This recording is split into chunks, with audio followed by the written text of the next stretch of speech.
बिस्मिल्लाहिर्रहमानिर्रहीम और अस्सलामुअलैकुम। 9 अगस्त पाकिस्तान में इतवार की सुबह आसिम मुनीर्स डिफेक्टो फॉर्म 47 मिलिट्री राज डे 253। आज की अहम तरीन ख़बरों का आगाज़ करते हैं इमरान खान साहब की सेहत के मुतल्लिक तशवीशनाक ख़बरें। आपको याद होगा, अब से तकरीबन 1.5 हफ़्ता पहले या 2 हफ़्ते पहले असद तूर साहब ने एक तशवीशनाक ख़बर दी थी। उन्होंने एक ख़बर ब्रेक की थी कि इमरान खान साहब को एक ऐसी बीमारी या एक ऐसा आर्जा लाहक हो गया है जिसकी वजह से उनके हाथ भी शदीद कांपते हैं और पूरा जिस्म कांपता है। उन्होंने ये खबर देते हुए अपने वीलॉग में चाय का कप पकड़ के कांपते हुए हाथों के साथ पीने की कोशिश करते हुए दिखाया कि वो चाय भी नहीं पी सकते क्योंकि उनके हाथ इतने ज़्यादा कांपते हैं। फिर आखिर पर उन्होंने एक जुमला इस्तेमाल किया कि जब ये बीमारी हो जाती है तो मरीज़ सेहतयाब नहीं होता, वो आहिस्ता आहिस्ता अपने ख़ात्मे की तरफ जाता है। ये ज़ाहिर है उनकी बहुत ही तशवीशनाक ख़बर थी। इसके साथ साथ आप सबको ये भी पता है कि इमरान खान इस वक्त कैद नहीं बल्कि मगवी हैं। उनको आसिम मुनीर ने अबडक्ट कर रखा है, अगवा कर रखा है, और उनके अगवा को आज पूरे 1100 दिन हो गए हैं। जी हाँ, 1100 डेज़।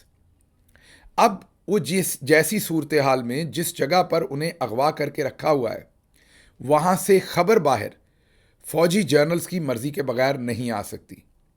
तो ये जो खबर बाहर आई, ये ज़ाहिर है किसी न किसी फ़ौजी सर्कल से बाहर आई। असद तूर साहब ने वो शेयर की। तशवीशनाक खबर थी तो हमने भी चेक करने की कोशिश की जो भी हमारे ज़राए थे और उससे कि ये सारी सूरत हाल असल में क्या है।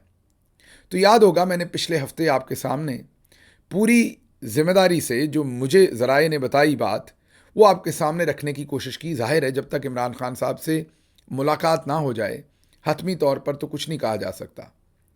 लेकिन जिस जगह से मेरी बातचीत हुई उन्होंने मुझे ये बताया कि इमरान खान साहब की बहनों को भी इस बात का मालूम है या बता दिया गया है, और आपको भी बता देते हैं कि इमरान खान साहब का ब्लड प्रेशर बहुत हाई है जेल के अंदर। जाहिर है इमरान खान साहब का जो हार्ट रेट है और जो उनका ब्लड प्रेशर है वो एक्सेप्शनली एक आइडियल सिचुएशन में था और होना भी चाहिए। जितनी वो एक्सरसाइज करते हैं, जितने माशाल्लाह वो फिज़िकली फ़िट हैं, उनको कभी भी पूरी ज़िंदगी ब्लड प्रेशर या ऐसी किसी भी चीज़ का कोई ना अंदेशा रहा ना चैलेंज रहा। मतलब उनको कभी ऐसी कोई बीमारी लाहक नहीं थी। फिर उनकी आँख के अंदर जो ब्लड क्लॉटिंग हुई उसको और अब हाई ब्लड प्रेशर को अगर मिलाकर आप देखते हैं तो आपको अंदाज़ा होता है कि उनके खाने के अंदर, या आपको फिर खदशा होता है कि उनके खाने के अंदर कुछ ना कुछ जानबूझ के ऐसा मिलाया जा रहा है जिससे उनके ब्लड प्रेशर को तेज़ किया जा रहा है। वजह ज़ाहिर है सामने है कि आसिम मुनीर जिस तरह के दरिंदे हैं वो चाहते हैं कि इमरान खान की ज़िंदगी वो किसी तरह से ले लें। इस चीज़ का खदशा सभी को मौजूद है। हमारी उस खबर के बाद डिनाइल भी आए, तरदीद भी आई, कोई आधी तरदीद आई, कोई पूरी आई। हालांकि तरदीद देनी नहीं चाहिए। जैसे मैं कहता हूं कि जो मेरे ज़राए हैं उन्होंने जो कुछ मुझे बताया, उन्होंने मुझे ये बताया कि आपको भी बता रहे हैं और इमरान खान साहब की बहनों को भी बता दिया गया है। अब आप लोगों की मर्ज़ी है आपने क्या रिएक्ट करना है। बताया उन्होंने ये कि उनका ब्लड प्रेशर बहुत हाई है और उन्हें जेल के अंदर जो हॉस्पिटल है उसके अंदर भी लाया गया और उनका ट्रीटमेंट करने की भी कोशिश की गई। लेकिन जैसे मैंने कहा कि मुलाकात तो किसी की नहीं हुई। 100% श्योरिटी के साथ मैं भी ये नहीं कह सकता, लेकिन जो मेरे ज़राए हैं वो मोतबर हैं, इसलिए मैंने आपके सामने खबर रख दी। उसके बाद डिनाइल आ गया जिसकी मुझे समझ नहीं आई, क्योंकि डिनाइल देने वाली जो अहम शख्सियात हैं उनकी भी मुलाकात खान साहब से नहीं हुई और उन्होंने डिनाइल के अंदर इस चीज़ का इजहार भी किया कि हमारी मुलाकात नहीं हुई। तो जब हमारी मुलाकात नहीं हुई तो फिर हम 100% श्योरिटी से उनके ब्लड प्रेशर के हाई होने की बात भी नहीं कर सकते और 100% श्योरिटी से उसका डिनाइल भी नहीं दे सकते। एहतियात इसलिए लाजम है कि पहले उनकी आँख की ख़राबी की खबर ऐसे ही बाहर आई और उसके बाद वो दुरुस्त निकली। अभी ये ब्लड प्रेशर वाली बात जो है, ये जब मुझे मेरे मोतबर ज़राए ने ये बताया तो मैंने आपके सामने रखी। आज पाकिस्तान में एक नया धमाका हुआ है और सदीक जान साहब ने ये खबर दी है कि इमरान खान साहब को पिम्स हॉस्पिटल लाया गया और उन्होंने कहा मेरी ये वीडियो रिकॉर्ड करके रख लें। ये मैं बहुत ही ज़िम्मेदारी से ख़बर दे रहा हूँ कि इमरान खान को वाकई पिम्स हॉस्पिटल लाया गया क्योंकि उनका ब्लड प्रेशर बहुत हाई था। अब ये सूरत हाल जो है ये इस मामले को मज़ीद गंभीर कर देती है। सिर्फ वो नहीं, और भी मुतअद्दिद जर्नलिस्ट जो हैं वो पिछले एक हफ्ते के अंदर इस खबर को बार बार वो ब्रेक कर चुके हैं या अपनी इंडोर्समेंट दे चुके हैं। अब ये भी मुमकिन है बिल्कुल कि मिलिट्री जर्नल्स जानबूझकर ये खबर जो है वो फैला रहे हों, और मकासद आपको पता है कि इमरान खान की ज़िंदगी से खुदा न खास्ता खेलना हो, तो वो एक न्यू नॉर्मल कर रहे हैं इस बात को। और ये भी हो सकता है कि वाकई उनके ब्लड प्रेशर को बढ़ा दिया गया हो कुछ उनके खाने में मिला के, और इंतज़ार कर रहे हों कि खुदा न खास्ता उनकी ज़िंदगी को कुछ हो जाए और हमने चीज़ें तो नॉर्मल कर दी। मसलन ये एक तज्जिया है, ट्विटर के ऊपर एक अकाउंट है इनकेडू रीबॉर्न। आप उनकी सारी बातों से मुत्तफिक भी नहीं हो सकते और सारी बातों से इनकार भी नहीं कर सकते, लेकिन ये बात ज़रूर है कि नज़रियाती तौर पर ये इमरान खान का जो नज़रिया है उसके साथ चलते हैं, उम्दा लिखते हैं, अच्छा लिखते हैं। अक्सर इनके जो तज्जियात होते हैं वो मैं ये कहूँगा कि बिल्कुल स्पॉट ऑन होते हैं।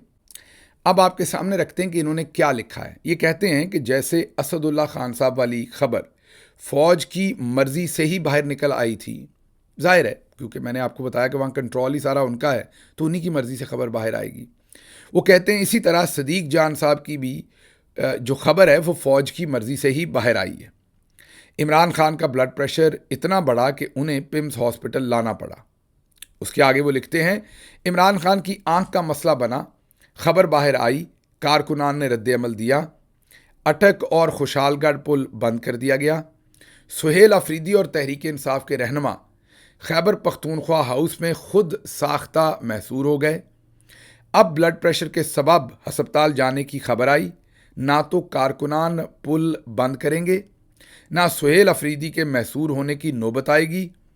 अगली खबर का कंफर्म नहीं, इससे अगली कंफर्म खुदा न खास्ता वाली खबर आएगी। अब आप पैटर्न देखें। वो ये कह रहे हैं कि लोगों के लिए ये न्यू नॉर्मल किया जा रहा है कि इमरान खान की सेहत ख़राब हो रही है।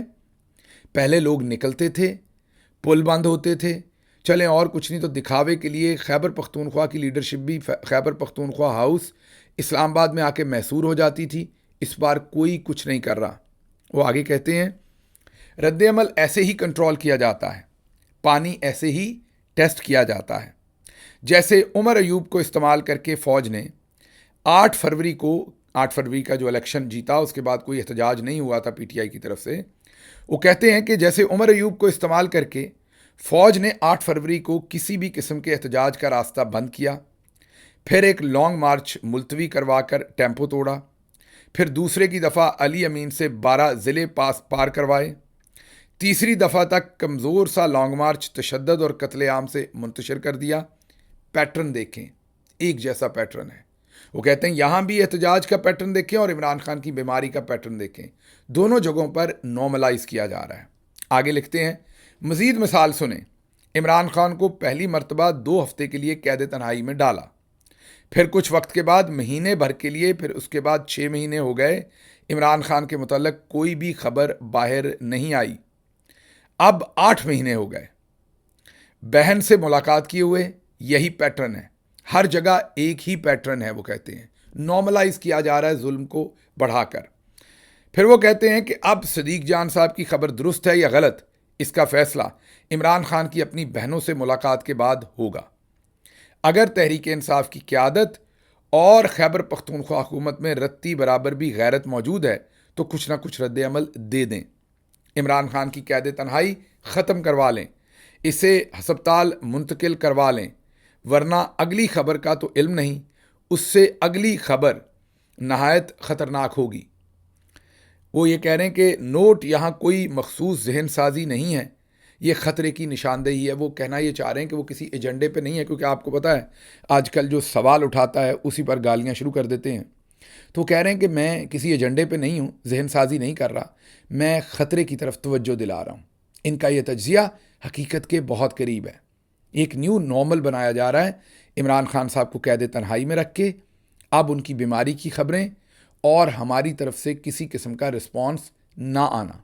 आगे बढ़ते हैं। अब ये खबर तो आपको अंदाज़ा हो गया कि क्या हो रहा है। मेरी इसमें यही गुजारिश है, आज मुराद सईद साहब ने भी खैर वही गुजारिश की है, और कि जो 27 सितंबर की डेट है इसको रिकन्सिडर करें, ये बहुत दूर है। इमरान खान साहब की सेहत को देखते हुए आपस में मशवरा करें और इस डेट को पीछे लेके आए। मीन अगस्त की कोई तारीख, अगले चंद दिन की, मतलब हफ्ते डेढ़ हफ्ते की। उन्होंने वक्त का तयन इसमें नहीं किया, लेकिन कहने का मतलब ये कि वही बात जो मैंने की थी परसों, वही बात अब वो कर रहे हैं कि इसको जल्दी किया जाए। अलीमा खान साहबा भी कह चुकी, लेकिन अभी तक खैबर पख्तूनख्वा की हुकूमत उस पर कुछ रिकन्सिडर करने को तैयार नहीं है। अब बढ़ते हैं अगली खबर की तरफ। अगली खबर ये है कि द वेटरन्स ऑफ पाकिस्तान, ये सेंट्रल एग्जीक्यूटिव कमेटी की स्टेटमेंट है। वेटरन्स ऑफ पाकिस्तान कौन है? ये मुसल्लह अफवाज में से रिटायर्ड फ़ौजी अफसरान और अहलकारों की एक तंजीम है। वैसे तो पहले ये एक ही तंजीम होती थी, फिर चौधरी साहब ने नैरेटिव को कंट्रोल करने के लिए एक अपनी जालसाज किस्म की तंजीम भी बना डाली। तो अब दो तंजीमें हैं, एक्स सर्विसमैन आप उन्हें कह लें, वेटरन्स ऑफ पाकिस्तान ऑफिसर्स की ये जो तंजीम है वो कह लें, उन्होंने दो तंजीमें अब बना डाली हैं।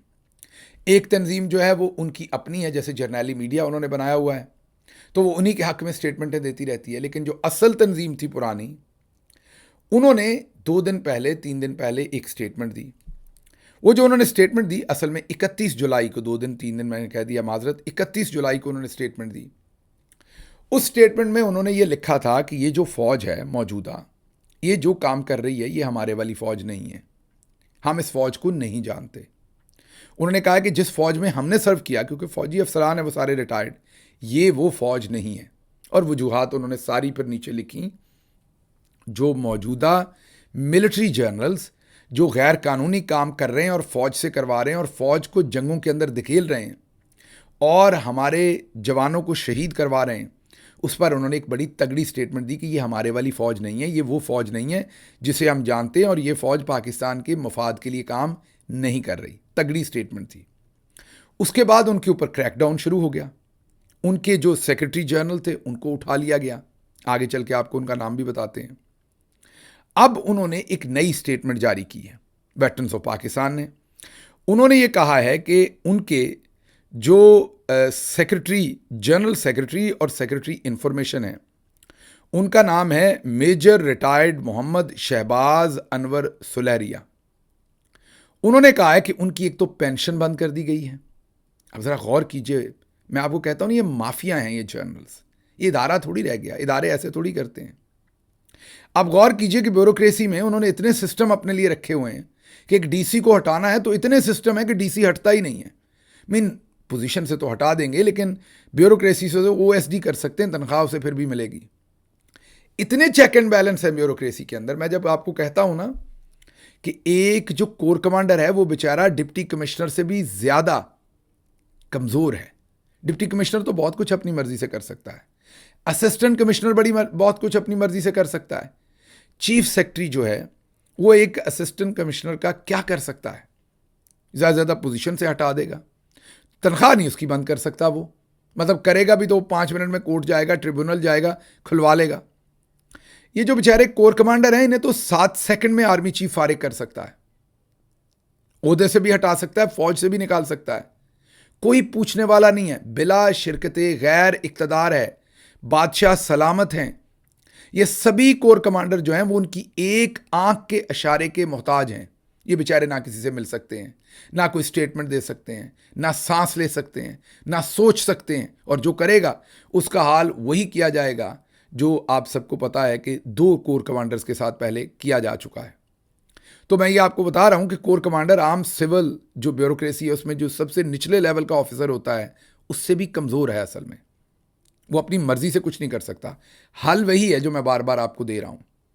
ये हल मैंने बहुत तहकीक के बाद, अमेरिका के अंदर बहुत सारे मुहक्किक, बहुत सारे प्रोफेसर्स, पाकिस्तान के अंदर retired military generals, retired military के मेजर जनरल्स, रिटायर्ड मिलिट्री के ब्रिगेडियर्स, उनके साथ बात करने के बाद मैं इस नतीजे पे पहुंचा हूं कि पाकिस्तान में जब तक आर्मी चीफ की ताकत काम नहीं की जाएगी तब तक मामलात नहीं चलेंगे।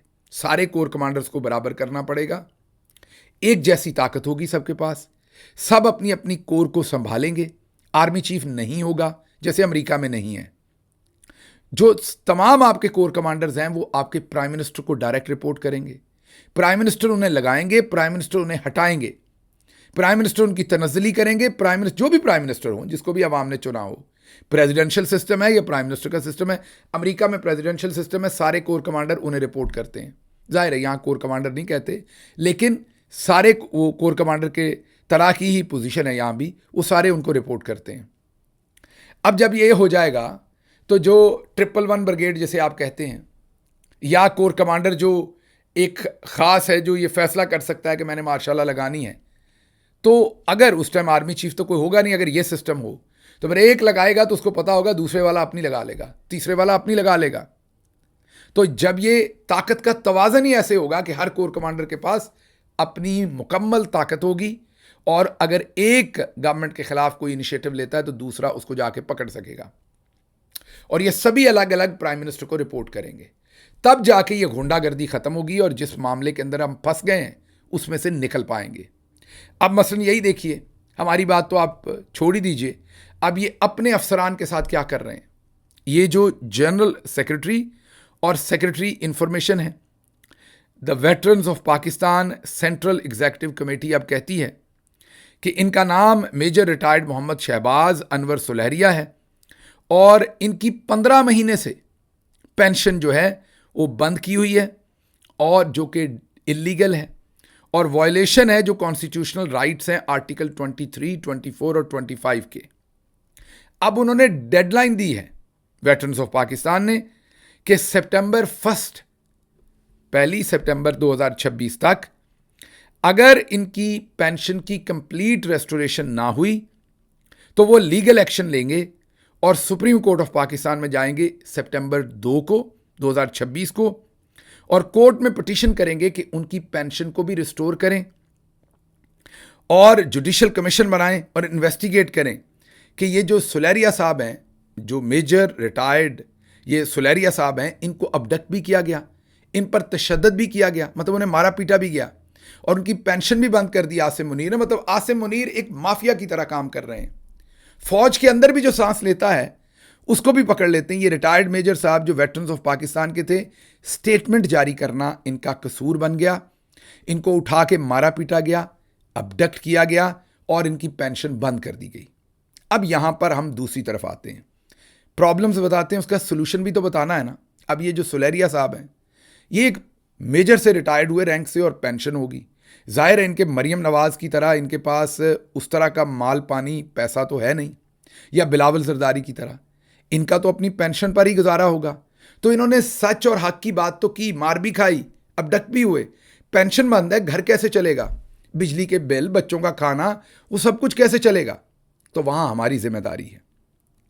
अब जो 8 फरवरी 2024 को इलेक्शन हुए, उसमें अवाम ने 2/3 अक्सरियत से इमरान खान को जितवाया। ये तो आप सबको पता है, मैंडेट इमरान खान को दिया। तो पाकिस्तान के कॉन्स्टिट्यूशन, पाकिस्तान की आवाम, पाकिस्तान के मौजूदा जो रियलिटीज़ हैं ग्राउंड की, उनके मुताबिक इस मुल्क का मौजूदा प्राइम मिनिस्टर इमरान अहमद खान न्याजी है।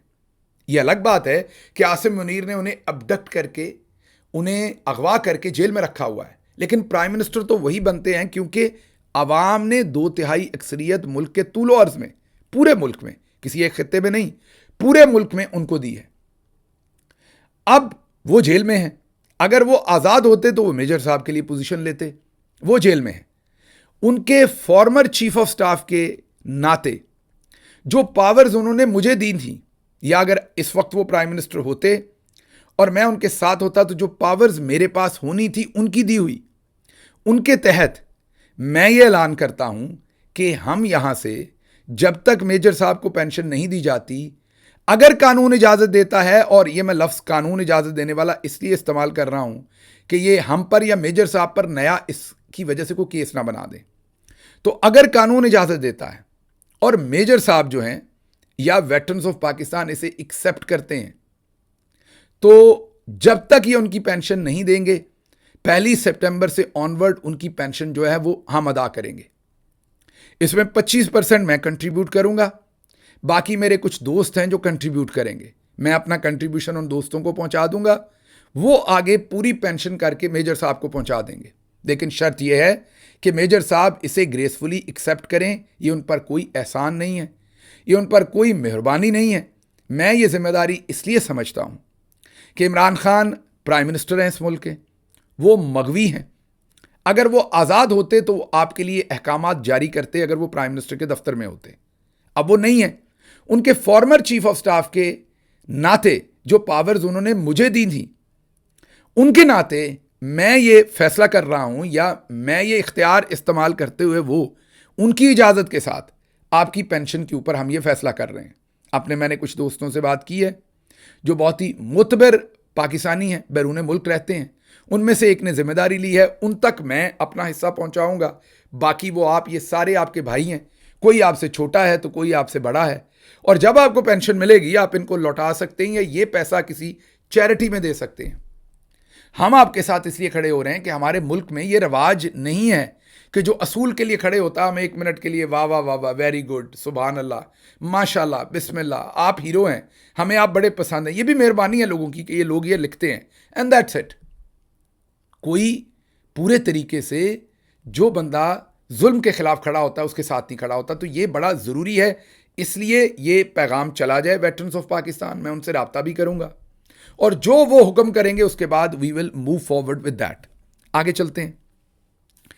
करप्शन के समंदर में फेंक दिया गया है, मेरे हाथ तो खोलें। चेयरमैन नैब लेफ्टिनेंट जनरल रिटायर्ड नज़ीर भट्ट, वो कह रहे हैं मुझे करप्शन के समंदर में फेंका गया है और मेरे हाथ पांव बांध कर फेंका गया है। जरा ड्रामे सुने इनके। आगे कहते हैं, सेनेट की कायमा कमेटी बराए इंसाफ व कानून में चेयरमैन नैब मेजर जनरल रिटायर्ड नज़ीर अहमद भट्ट ने 2022 में होने वाली नैब तरमीम की खुलकर मुखालफत कर दी। कानून में तरमीम करके हमारे हाथ बांध दिए गए। मैंने लिखकर भेजा था करप्शन की हद 15 या 20 करोड़ मुकर्रर कर दें, लेकिन यह हद बढ़ाकर 50 करोड़ कर दी। मतलब अब जनरल नज़ीर साहब कह रहे हैं कि हमारे हत्थे मुर्गा ही कोई नहीं आता, वो करप्शन किस्तों में कर लेते हैं। 50 करोड़ से ऊपर की करप्शन एक बार करते ही नहीं, वो 40-40 करोड़ की, 30-30 करोड़ की मुख्तलिफ करप्शन करते रहते हैं। उनके हाथ में मुर्गे आते ही नहीं। पहले इनसे ये पूछे कि जनरल साहब आपने अंब लेने के लिए लिख के भेजा था कि 15 करोड़ तक की करप्शन कर दें, नीचे वाले को हमने नहीं पकड़ना।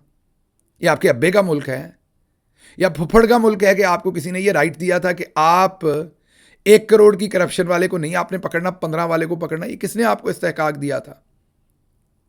क्योंकि उसमें आपका कोई दोस्त जो है वो फारिग होता होगा ये कानून साजी करवा के, किसी को छोड़ना होगा जिसपे मुकदमे बने होंगे।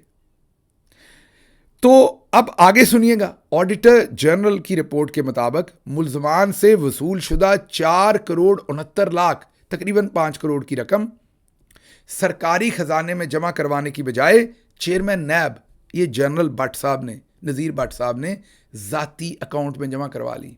लुथड़े हुए हैं करप्शन में, लुथड़े हुए हैं ये गलत कार्यों में। और बातें सुने इनकी, मेरे हाथ बांध के मुझे करप्शन के समंदर में फेंक दिया गया है।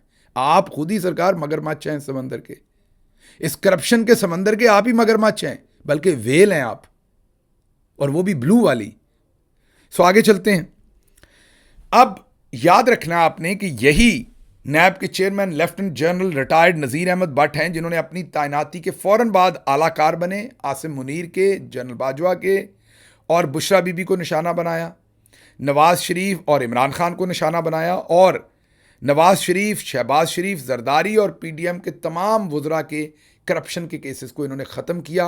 मरियम नवाज़ को बरी किया, शहबाज शरीफ को बरी किया, नवाज शरीफ को किया, शहबाज शरीफ के दामादों को किया, छोड़ा कोई नहीं। मतलब सबको क्लीन चिट दे दी। जितने नून लीग के करप्शन के केसेस थे सब इन्होंने ख़त्म किए। और आज देखें बातें सुना रहे, बड़े ही मुनाफिक हैं। मैंने कहा कि गंद से लुथड़े हुए नीचे से ऊपर तक बातें सुन लें इनकी।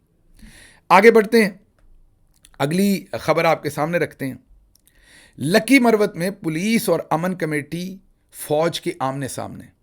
अमन कमेटी वालों ने ये कहा, आपको ये वीडियो दिखाते हैं, वो चीख चीख कर फौज को कहते हैं कि यहां से निकल जाएं। उन्होंने कहा कि जब हमारे यहां दहशतगर्द आए तो आप नहीं आए, हमें एक अमन कमेटी बनानी पड़ी, हमें बंदूक उठानी पड़ी, हमें दहशतगर्दों से लकी मरवत को खाली कराने के लिए खुद लड़ना पड़ा। अब जब हमने दहशतगर्दों को निकाल दिया तो आप हमारे इलाके में घुस रहे हैं, हम आपको इजाज़त नहीं देंगे, आप यहां से निकल जाएं। अमन कमेटी वालों ने, मतलब कि वहां के लोकल लोगों ने बंदूकें उठाई, उन्होंने रॉकेट लॉन्चर उठाए और वो फौज को सीधे हो गए और वहां से उन्होंने फौज को निकाल दिया। ये सूरत हाल बनी हुई है। कितनी सूरत हाल खराब है इसका अंदाजा यहां से लगा लें कि ये मुझे आज एक प्रिंसिपल का मैसेज आया, शहर मैं नहीं बताता, बड़ा शहर है पाकिस्तान का, वहां से मुझे एक प्रिंसिपल का मैसेज आया। उन्होंने कहा कि हमारा एक प्राइवेट कॉलेज है जिसमें बच्चे पढ़ते हैं, हम 14 अगस्त को जाहिर है यौम आज़ादी के लिए एक इवेंट रखना चाहते थे, हमारे बच्चों ने इनकार कर दिया। मेरे पास मैसेज पड़ा हुआ है प्रिंसिपल साहब का, और बच्चे कहते नहीं हम तो एहतजाज करेंगे, हम तो ग़ुलाम हैं आसिम मुनीर के, ना हम सोच सकते हैं ना बोल सकते हैं, जर्नैलों ने हमें ग़ुलाम बना लिया, हम आज़ाद मुल्क में नहीं हैं। हमारे बच्चे ये सोच रहे हैं। 14 अगस्त सोचिए, उसको भी लोगों के दिलों के अंदर इन्होंने क्या कुछ डाल दिया, कहाँ ले आए मामलात को। तो लकी मरवत से उन्होंने फ़ौज को वहाँ से हटाया है, निकाला है, और वो कहते हैं कि हमें किसी मेडिकल कैंप की ज़रूरत नहीं है, हमें आप ये जो मेडिकल कैंप का झांसा दे के यहाँ पर आप दाखिल हो रहे हैं और फिर कब्ज़ा करेंगे हमारी जगह पर, आप यहाँ से निकल जाएं, हमें आपका मेडिकल कैंप नहीं चाहिए। आगे सुनिएगा। सहराए चोलस्तान में सब्ज़ा ही सब्ज़ा, 1.5 लाख एकड़ में जदीद काश्तकारी, बगैर नहर निकाले पानी। लंबी चौड़ी बातें सुनाई गई कि ये जो आपको पता है ना कि असल हमारा जो काम है वो हमने नहीं करना, नज़ीर भट्ट साहब ने करप्शन पकड़नी है। दूसरी तरफ ये कहते हैं हमने सरसब्ज शादाब अब पाकिस्तान बनाना है, मीन किसानों का काम भी इन्होंने करना है। तो कामरान शाहिद साहब से प्रोग्राम करवाया गया कि देखिए चोलस्तान के अंदर कैसे हमने सब्ज़ा कर दिया। अब उसके ऊपर जो रिपोर्ट आई वो पता चला कि इसका नाम अल्फाफा है, मुझे एग्जैक्टली अगर मैं इसका नाम ठीक ले रहा हूँ। ये महंगा चारा है, सऊदी अरब वगैरह भेजा जाता है, लेकिन ख़ुद सऊदी अरब ने इसकी काश्त बंद कर दी है क्योंकि ये ज़ेरे ज़मीन पानी सारा इस्तेमाल कर लेता है, पानी की कमी कर देता है। सऊदी अरब में पानी की कमी है, उन्होंने इसको काश्त करना बंद कर दिया। अमेरिका में होता था, अमेरिका में भी कई रियासतें जहाँ पानी की थोड़ी कमी है उन्होंने इसको बंद कर दिया। मसलन एरिज़ोना ने इसकी काश्त करनी बंद कर दी क्योंकि पानी ज़ेरे ज़मीन ये कम कर देता है, पानी बहुत इस्तेमाल करता है। माशाल्लाह से चोलस्तान जहाँ पहले ही पानी नहीं है, चौधरी साहब चोरी का पानी ले गए होंगे नहरों में से, बाकी बेचारे किसानों का छीन के, और अब पाकिस्तान के कौम को मामू बना रहे हैं, ये दिखा के ये देखें हमने आपको लहलहाता सब्ज़ा जो है वो यहाँ पर क्रिएट कर दिया है। अगली खबर ले लीजिए। पहले तो किसी को शक होगी, अब वो शक कंफर्म कर दी, सीधे सीधे लफ्ज़ों में बोल दिया गया। राणा सनाउल्लाह ने कहा कि कानून नाफिज करने वाले इदारों ने रावला कोर्ट को घेरे में लिया हुआ है, लेकिन इलाके को क्लियर करवाने के लिए ऑपरेशन नहीं किया जा रहा ताकि, अगला जुमला सुनिएगा, ताकि मज़ीद मासूम जानों का नुकसान ना हो। अब ये कोई इंटरनेशनल मीडिया प्रोपेगेंडा नहीं कर रहा, कश्मीर एक्शन कमेटी नहीं कर रही, राणा सनाउल्लाह अपने मुंह से मान रहे हैं कि जानों का नुकसान हुआ। अभी तक 93 के करीब जो कश्मीर एक्शन कमेटी और वहाँ पर ग्राउंड पर जो NGOs हैं उन्होंने जो डाटा शेयर किया वो कहते हैं 93 के करीब उनके पास नाम, वल्दियत, एड्रेस और तमाम का तमाम डाटा है। 93 के करीब 93 लोगों की जानें जा चुकी हैं, और अब राणा सनाउल्लाह जो हैं उसे मान रहे हैं। दूसरी तरफ जो इलेक्शन कमीशन है उन्होंने हाथ खड़े कर दिए हैं, वो कहते हैं कि रावला कोर्ट में हम इलेक्शन नहीं करवा सकते, तो 20 या 21 अगस्त तक रावला कोर्ट में इलेक्शन मुमकिन नहीं। अगर वहाँ पर हालात ठीक हुए, कश्मीर एक्शन कमेटी के साथ कोई बातचीत हो गई, तो फिर शायद हम रावला कोर्ट में इलेक्शन करवा सकें। तो एक तरफ रियासत बेबस है, जानबूझ के जो माहौल इन्होंने खुद क्रिएट किया, गोलियां चलाई, 93 लोगों को वहाँ पर शहीद किया, और अब राणा सनाउल्लाह टेलीविज़न पर आकर मान रहे हैं कि हाँ ये किया, अब हम मज़ीद ऑपरेशन नहीं कर रहे कि मज़ीद लोगों को ना मारना पड़े। मुझे यहाँ से इजाज़त दीजिए। अल्लाह आपका हामी और नासिर हो। पाकिस्तान जिंदाबाद।